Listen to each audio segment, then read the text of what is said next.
ஆப்கி அதாலத்தில் மத்திய பிரதேஷின் chief minister மோகன் யாதவ் அவர்கள் மீது உள்ள குற்றச்சாட்டு. இவர் தவறான பாதையில் தான் செல்கிறார். நீங்க உஜ்ஜைன்ல மகாகாலருங்கிற ஊர்ல இருந்து வரீங்க. அதாவது மக்கள் சொல்லுவாங்க, மகாகாலர் சன்னதியில எந்த ஒரு ராஜாவும் ராத்திரியில தங்க மாட்டாருன்னு. சாயந்தரம் ஆனதும் கிளம்பிடுவாங்க, இது மகாகாலர் நகரம்ங்கிறாங்க. நீங்க முதலமைச்சர் ஆனீங்க, உங்களுக்கு எச்சரிக்கை கொடுக்கப்பட்டது, நீங்க அதுக்கு மாறா உஜ்ஜயினில ராத்திரி தங்கி இருக்கீங்க. அதாவது சில சமயங்கள்ல எந்த காரணமும் இல்லாம புராண கதைகளை உருவாக்குவாங்க, பொய்யான கதைகளை சொல்லுவாங்க. நீங்க சொல்லுங்க, 1947க்கு அப்புறம் இந்த நாட்டுல எந்த ராஜா இருக்கார்? யாராவது இருந்தா சொல்லுங்க பாப்போம். அரசாட்சி முடிஞ்ச அப்புறமே ராஜாக்களும் முடிஞ்சிட்டாங்க. இப்போ ஜனநாயகத்துல தேர்ந்தெடுக்கப்பட்ட தலைவர்கள் தான் இருக்காங்க. முதலாவது ராஜா இல்ல. ரெண்டாவது விஷயம் என்னன்னா, ராஜா நகராட்சி எல்லையில ராஜா ஆளமாட்டாருன்னு ஒரு கதைய சொன்னாங்க. அப்போ பாபா மகாகால் எல்லைக்குள்ளதான் இருப்பாரா? எவ்வளவுதான் பொய் சொல்லுவாங்க. நம்ம பாபா மகாகாலரோட கண்ணில் பட்டா யாராவது உயிரோட இருக்க முடியுமா? நீங்களே சொல்லுங்க பாப்போம்.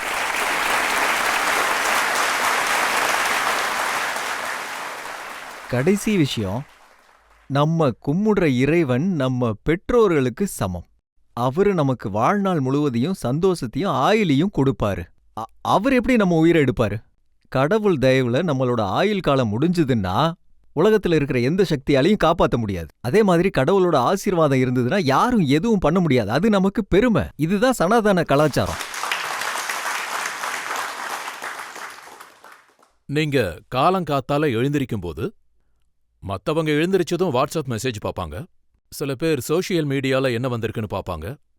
சில பேர் ஃபேஸ்புக் பார்ப்பாங்க, ட்விட்டர் பார்ப்பாங்க. நீங்க பஸ்ம ஹாரத்தி பார்க்கறீங்க.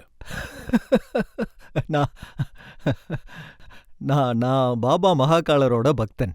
அதாவது பஸ்மாரத்தில ஒரு வாழ்க்கையின் நோக்கம் கிடைக்கும். நீங்க ஒருவேளை அந்த ஆரத்திய பார்க்க போனா, அந்த பஸ்ம ஆரத்தியில கிட்டத்தட்ட 2 மணி நேரம் அந்த இறைவன் சன்னதியில இறைவனோட பஸ்ம ஆரத்தி ஆரம்பிக்கும் பொழுது தண்ணியில ஆரம்பிச்சு தண்ணியிலேயே அது உங்க முன்னாடி முடியும்.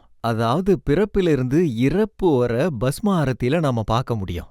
இந்த உலகத்துல யாரு பிறந்தாலும் ஒரு நாள் அவங்க இறக்கணும். ஆனா வாழ்ற நாட்கள்ல கடவுள் நமக்கு போதுமான நேரம் கொடுத்திருக்காரு. அந்த நேரத்தை சரியா பயன்படுத்துறது, அதுதான் பஸ்ம ஆரத்தி. அந்த கடவுள் தயவால நான் நல்லா தான் இருக்கேன், இன்றைய நாளும் சிறப்பா முடியணும், நாளைக்கு விஷயம் நாளைக்கு பார்த்துக்கலாம் அப்படின்னு நினைச்சுதான் நான் பார்ப்பேன்.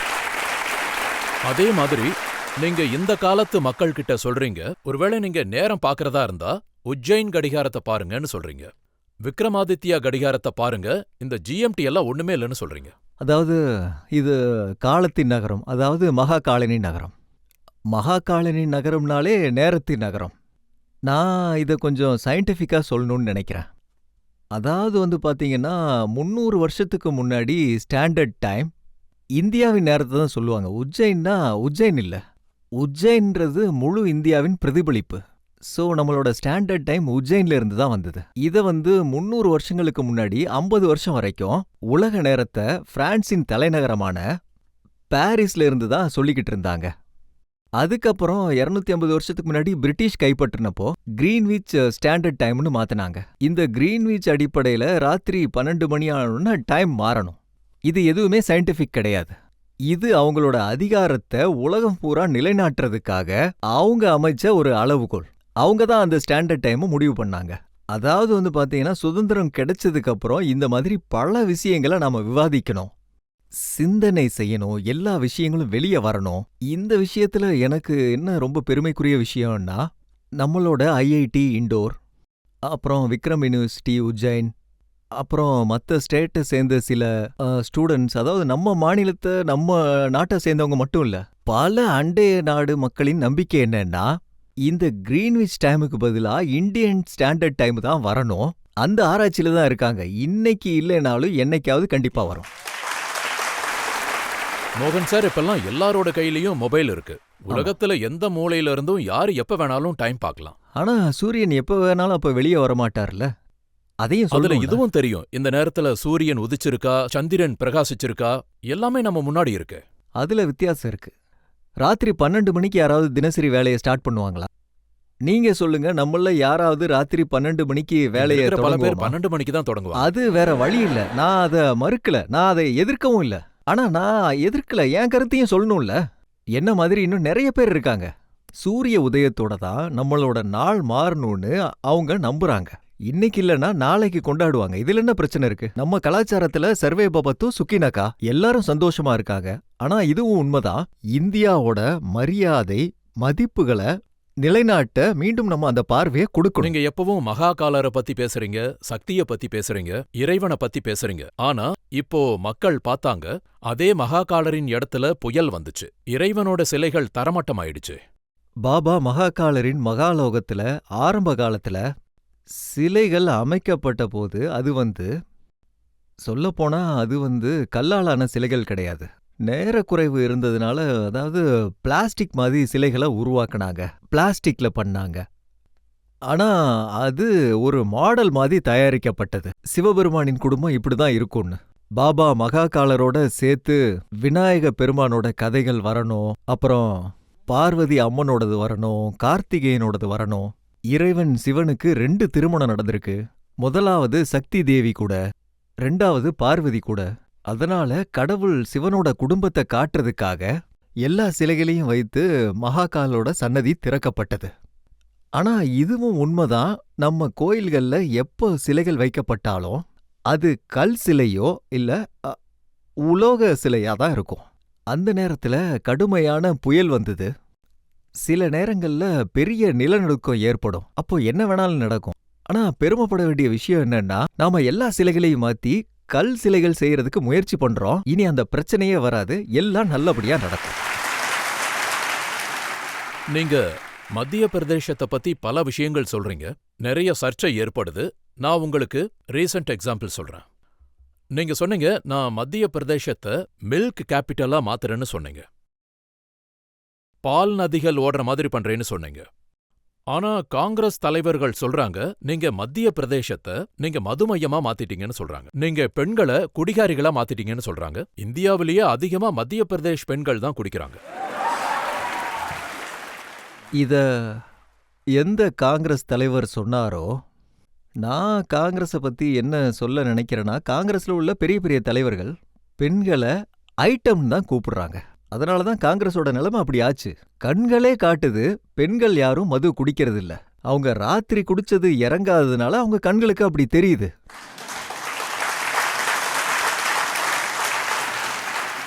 இது அவங்க சோஷியல் மீடியால போஸ்ட் பண்ணிருக்காங்க. அவங்க எழுதியிருக்காங்க, போதைப் பொருளின் புதிய மையம் மத்திய பிரதேஷ், போபாலில் பறிமுதல் செய்யப்பட்ட 1814 கோடி மதிப்புள்ள எம்டி ட்ரக்ஸ்.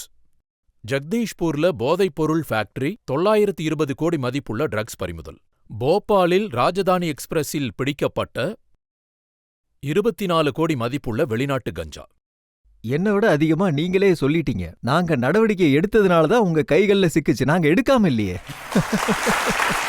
நாங்க எடுத்த அதிரடி அடிப்படையில போலீஸ் உடனே அதிரடி பண்ணி, நாட்டுல நடுவுல இருக்கு மத்திய பிரதேஷ். வடக்கு தெற்கு கிழக்கு மேற்கு எங்க இருந்தாவது இந்த மாதிரி போதைப் பொருள் வெளியில போச்சுன்னா நம்ம போலீஸ் அவங்கள பிடிச்சிருவாங்க. அது எங்களுக்கு பெருமையா இருக்கு. காங்கிரஸ் டைம்ல இந்த மாதிரி நடக்கவே இல்லையே. ஏன்னா அவங்க வேலை பார்க்குற முறை அப்படி இருந்தது. ஆனா நம்ம அரசாங்கம் அவங்கள பிடிக்கிறது மட்டும் இல்ல, பிடிச்ச குற்றவாளிகளுக்கு கடுமையான தண்டனை வழங்குறாங்க. உங்க சேனல்லே நிறைய டைம் காட்டியிருக்கீங்க. நாங்க பெரிய பெரிய மாளிகையெல்லாம் இடிச்சோம். அதுக்கான காரணமே இதுதான். சட்டவிரோத செயல் பண்ற எவ்வளவு பெரிய ஆளா இருந்தாலும் நம்ம அரசு அவங்கள விடவே விடாது. இது என்னால உறுதியா சொல்ல முடியும். அப்படின்னா மத்திய பிரதேசத்துல இருக்கிற மது பிரியர்களுடைய எண்ணிக்கை அதிகமாயிருக்கா? அதே மாதிரி மது விற்பனை அதிகமாயிருக்கா? அதாவது செய்தித்தாள்கள்ல புள்ளிகள் வந்துருச்சு. இந்தியாவுல ஒரே மாநிலம் 19 நகரங்கள்ல மது தடைய கொடுத்து நம்மளோட உறுதியை காட்டியிருக்கோம். அதாவது நம்ம மதுவை தடை செய்வோம், குறைஞ்சபட்சம் குடிக்கிற அளவை குறைப்போம். மாநிலத்தில் இதை நாங்க ஊக்குவிக்கிறது. இதுதான் உண்மை. எதிர்க்கட்சி தலைவர்கள் இன்னொரு குற்றச்சாட்டும் சொல்றாங்க. நீங்க உங்க பையனோட கல்யாணத்தை யாருக்கும் தெரியாம பண்ணிட்டீங்க, கஞ்சத்தனமா செலவு பண்ணாம பார்ட்டி கூட வைக்கலன்னு சொல்றாங்க. நம்ம எவ்வளவு பெரிய பதவிக்கு வந்தாலும், அதாவது நம்ம ஒவ்வொரு நிகழ்ச்சியிலையும் ஒவ்வொரு செயல்கள்லையும் சமுதாயத்துக்கு ஒரு செய்தி சொல்லணும். நான் தான் பெரிய ஆளுன்னு காட்டிக்கிட்டு கிராண்டா கல்யாணம் பண்ணுனா ஏழை மனுஷன் அதே பாப்பான், அவனும் பண்ணணும்னு நினைப்பான், அப்புறம் கடங்காரனா மாறுவான். கல்யாணங்கிறது நடக்கணும், அதையே நம்ம கிராண்டா பண்ணணும். இந்த விஷயத்தெல்லாம் நம்ம தவிர்க்கணும். நான் அந்த விஷயத்துல ரொம்ப பெருமைப்படுறேன். நான் முதலமைச்சரா இருந்தாலும் ஒரு 50 பேர் சேர்ந்து அதை கல்யாணம் பண்ணி வைக்கலாமே. அந்த அடிப்படையில தான் என் மகனுக்கு நான் கல்யாணம் பண்ணேன். ஆனா இது தலைகீழான வழிதானே. சாதாரணமா ஒரு முதல்வரோட மகனுக்கு கல்யாணம் நடந்தா லட்சக்கணக்கான பேரை கூப்பிடுவாங்க, எல்லாருக்கும் விருந்து வைப்பாங்க. அதாவது ஒரு முதலமைச்சர் பையங்கிறதால லட்சம் பேருக்கு விருந்து வைக்கிறது ரொம்ப தவறான முறை. நான் உங்களுக்கு ஆரம்பத்திலேயே சொன்ன மாதிரி அமைச்சரா இருந்தாலும் சரி, முதலமைச்சரா இருந்தாலும் சரி, அதாவது உயர் நிலையில இருக்கிறவங்களுக்கு எளிமையான விஷயத்த சொல்லித்தர இதை விட ஒரு நல்ல வாய்ப்பு கிடைக்காது. நான் தாழ்மையோட கையெடுத்து கும்பிட்டு கேட்டுக்கிறேன், எந்த ஒரு நபரா இருந்தாலும் தேவையில்லாம பணக்காரத்தனத்தை காட்டக்கூடாது. இதான் நான் சொல்லக்கூடிய செய்தி. நீங்க புஷ்கர் காட்ல கல்யாணம் பண்ணிருக்கீங்க. அங்க மக்கள் ஒரு போட்டோவை பார்த்திருக்காங்க. உங்க மனைவி சீமா யாதவ் தன்னோட கணவர் மோகன் யாதவுடைய பாதங்களை கழுவுற மாதிரி. இது நம்மளோட கலாச்சாரம். அதை நினைச்சு நான் ரொம்ப பெருமைப்படுறேன். தாய்மார்களும் சகோதரிகளும் வாழ்ற வாழ்க்கை ரொம்ப அதிசயமானது. குறிப்பா சகோதரிகளுக்கு திருமணத்துக்கு அப்புறம் அமையிற வாழ்க்கை, அதாவது பாத்தீங்கன்னா அவங்க திருமணத்துக்கு முன்னாடி தாய் வீட்ல அவங்க செல்ல பொண்ணா இருப்பாங்க. அந்த அந்த குடும்பத்துல உள்ள ஒவ்வொருத்தர் மேலையும் அன்பையும் பாசத்தையும் வச்சிருப்பாங்க. அதே மாதிரி அவங்க திருமணம் முடிஞ்சு மாமியார் வீட்டுக்கு வரும்போது வாழ்க்கையில அவங்களுக்கு மறுபிறப்பு ஏற்படுது. இன்னொரு அப்பா அம்மா கிடைக்கிறாங்க, கணவர் இருக்காரு. ஆனா அவங்களோட முழு வாழ்க்கையுமே அந்த குடும்பத்துக்காக செலவு பண்றாங்க. எல்லா விதத்திலையும் நான் அந்த சகோதரிகளுக்கு வணக்கத்தை சொல்லிக்கிறேன், என்னோட நன்றியை சொல்லிக்கிறேன். அது ரொம்பவே பெருமையான விஷயம். நம்ம கலாச்சாரத்துல மனைவியின் உணர்வு அந்த 7 சுத்து சுத்துனோடனே அவங்க கணவரை பரமேஸ்வரனுக்கு நிகரா நினைப்பாங்க. இது சும்மா எடுத்துக்காட்டு கிடையாது, நம்ம கலாச்சாரம். கணவர் அதே மாதிரி நினைப்பாரா? ஏன் நினைக்க மாட்டாரு? அதனாலதான் 2 பேரும் ஒன்னா சேர்ந்திருக்காங்க. அதனாலதான் நம்ம பிறவியில ஒண்ணு இல்ல, 7 பிறவிகள் வரைக்கும் கற்பனை செய்யப்பட்டிருக்கு. 7 பிறவிலையும் இந்த பிறவியில, அடுத்த பிறவியில, அதுக்கடுத்த பிறவியில எனக்கு புருஷனா இவர் மட்டும்தான் வரணும் அப்படின்னு நினைப்பாங்க. அதே மாதிரி மனைவி அமைஞ்சா இவதான் எனக்கு மனைவியா வரணும்னு கணவன் நினைக்கிறது. சேர்ந்து இருப்பாங்க. அதனாலதான் நம்ம தெய்வங்கள் கூட, நீங்க ராமரை நினைச்சு சீதாதேவியை நினைக்கலன்னா கதை பாதியிலேயே நின்றோம். ராதாவை நினைக்கலன்னா கிருஷ்ணன் கதை பாதியிலேயே நின்றோம். பார்வதி தேவியை பத்தி சொல்லலைன்னா பார்வதி தேவியோட கணவன் மகாதேவனை பத்தியும் கதை முழுமையாவாக. நம்ம தெய்வங்கள் கூட இதே பண்பை நம்ம கத்துக் கொடுத்திருக்காங்க. அது நமக்கு ஒரு பெருமை. ஆனா கிருஷ்ணரை பத்தியும் நீங்க குறை சொல்றீங்க. கிருஷ்ணரை வெண்ணெய் திருடன்னு சொல்லக்கூடாதுன்னு சொல்றீங்க. அது ஒரு சந்தர்ப்பத்துல ஒரு இடத்துல கிருஷ்ணன் லீலைகளை பத்தி நான் பேசிக்கிட்டு இருந்தேன். எனக்கு இந்த விஷயத்திலலாம் நான் வேத பண்டிதரும் இல்ல, தர்மத்தை பத்தி எனக்கு தெரியாது. ஒரு முதலமைச்சர் அப்படி பேசக்கூடாது. நான் என்ன நினைச்சேன்னா, கம்சர் அப்படி பேசி இருக்கலாம், கிருஷ்ணர் வெண்ணெய சாப்பிட்டு வலிமை ஆகுறாருன்னு. அதுவும் ஒரு பக்கம் இருக்கலான்னு நான் சொன்ன மாதிரி யாரோ எழுதுனதா நான் படிச்சேன். மத்தபடி நான் ஒன்னும் சீரியஸா சொல்லல. அப்போ மோடி அவர்கள் கிருஷ்ண பகவானோட சுதர்சன சக்கரத்தை பத்தி சொன்னாரு. இந்தியாவுக்கு கிடைக்க போற ஏர் டிஃபென்ஸ் சிஸ்டம் சுதர்சன சக்கரம் மாதிரி இருக்கும்னு சொன்னாரு. ரொம்ப சரியாதான் சொல்லியிருக்காரு. அதாவது நம்ம கடந்த காலத்தை பாத்தீங்கன்னா கூட கிருஷ்ணன் லீலைகள் நடந்துட்டு இருக்கு. அதாவது நம்ம அரசு முடிவு பண்ணாங்க, அதாவது மதுராவா இருக்கட்டும், அதே மாதிரி துவாரகா ஆகட்டும், அதாவது சாந்திபனி ஆசிரமத்துக்கு உஜ்ஜைனுக்கு படிக்க வந்தாரு. அதே மாதிரி பரசுராமன் பிறந்த இடமான ஜனாபாவுல பகவான் கிருஷ்ணருக்கு சுதர்சன சக்கரத்தை நேரடியா பரசுராமரே கொடுத்தாரு. அதனால சுதர்சன சக்கர பெருமைய 5 வருஷத்துக்கு முன்னாடியே இந்த உலகம் பார்த்திருக்கு. மரியாதைக்குரிய மோடிஜி தலைமையில சுதர்சன சக்கரம் மூலம் இந்தியா பாதுகாப்பா இருக்கும். அது ஒரு பெரிய பாக்கியம். அவரு 2 மோகன்களை பத்தி பேசியிருக்காரு. ஒரு மோகன் சுதர்சன சக்கரத்தை சுத்தினவரு, இன்னொரு மோகன் சர்க்காவை சுத்தினவரு. அவர் மத்திய பிரதேசில இருக்கிற 3வது மோகனை மறந்துட்டாரு. அதாவது மோடிஜி யாரையுமே மறக்க மாட்டாரு. ஆனா ஒரு விஷயம் உண்மை, மோடிஜி தான் உண்மையான மோகன்னு நான் சொல்லுவேன். ஏன்னா மோகன்றத பிரிச்சு பார்த்தா அதோட அர்த்தம் வந்துரும்னு யார மோகன் சொல்லுவாங்க? மன்மோகன் சிங். வேற அதிகமா பேசப்படுறது மன்மோகன் சிங்க பத்தி. வேற யார் ஒருத்தருக்கு ஆசை இல்லாம இருக்கோ அவர்தான் மோகன். மோடிஜி அப்படிதான், மக்கள் பணிதான் அவருக்கு எல்லாமே. எப்பவும் மக்களை முன்னோக்கி கூட்டிட்டு போவாரு. அவருக்கு தனிப்பட்ட ஆசை எதுவுமே இல்ல. அதுதான் அவரோட சிறப்பம்சம். பப்ளிக் யாராவது கேள்வி கேக்குறீங்களா? உங்களோட நிறைய ரீல்ஸ் பெரும்பாலும் சோஷியல் மீடியால வைரல் ஆகும். நீங்க ரொம்ப ட்ரெண்டிங்லயும் இருப்பீங்க. இந்த இன்ட்ரெஸ்ட் பத்தி நீங்க என்ன சொல்ல விரும்புறீங்க சார்? அதாவது நான் அந்த மாதிரிலாம் எதுவுமே யோசிக்கல. ஒருவேளை எனக்கு கச்சோரி சாப்பிடணும்னு ஆசையா இருந்தா ரோட்ல கடையில இறங்கி வாங்கி சாப்பிடுவேன். முதலமைச்சரா இருந்தா என்ன, அதை போய் யாராவது ஷூட் பண்ணி போட்டுட்டா அதை என்னால எதுவும் பண்ண முடியாது.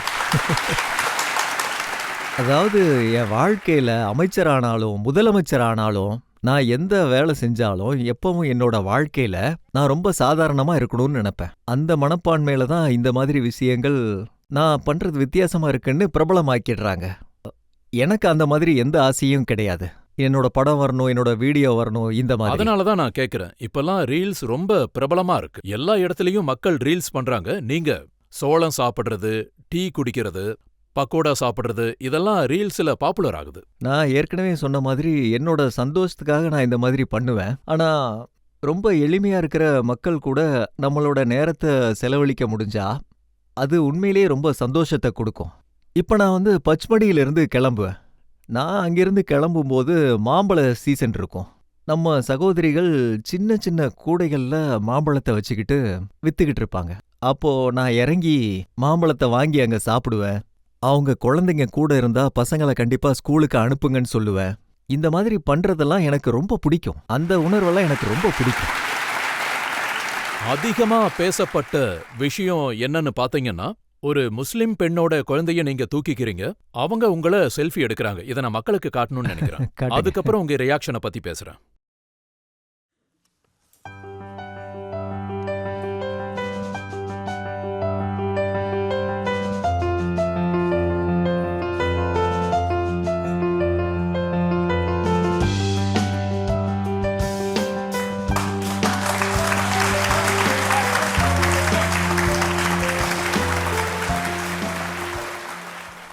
இந்த ஒரு வீடியோவை மக்கள் எல்லாருமே ரொம்ப விரும்புனாங்க. இது உண்மைதான், நான் ஏற்கனவே சொன்ன மாதிரி. அதாவது எங்க குடும்பத்துல கூட இந்த மாதிரி ஒரு கலாச்சாரம் இருக்கு. நம்ம கூட எல்லா சகோதரிகளும் இருக்காங்க. ஹிந்துவா இருக்கலாம், முஸ்லீமா இருக்கலாம். ஆயிரக்கணக்கான சகோதரிகள் எனக்கு ராக்கி கட்டுவாங்க. அதோட சான்றதா நீங்க இப்ப பாக்குறது. ஒரு அண்ணன் தன்னோட தங்கச்சியோட குழந்தைய தூக்கறதுனால சகோதரிக்கு எந்த பிரச்சனையுமே இல்ல. அவங்க நிம்மதியா சந்தோஷமா குழந்தைய கொடுக்கறாங்க. எல்லாருமே எனக்கு சகோதரிகள் மாதிரிதான். எனக்கு ரொம்ப பெருமையா இருக்கு. இந்த காலகட்டத்துல எல்லாரும் என்ன நினைக்கிறாங்கன்னு எனக்கு தெரியல. அவங்க எல்லாருக்குமான பதிலடி தான் இது.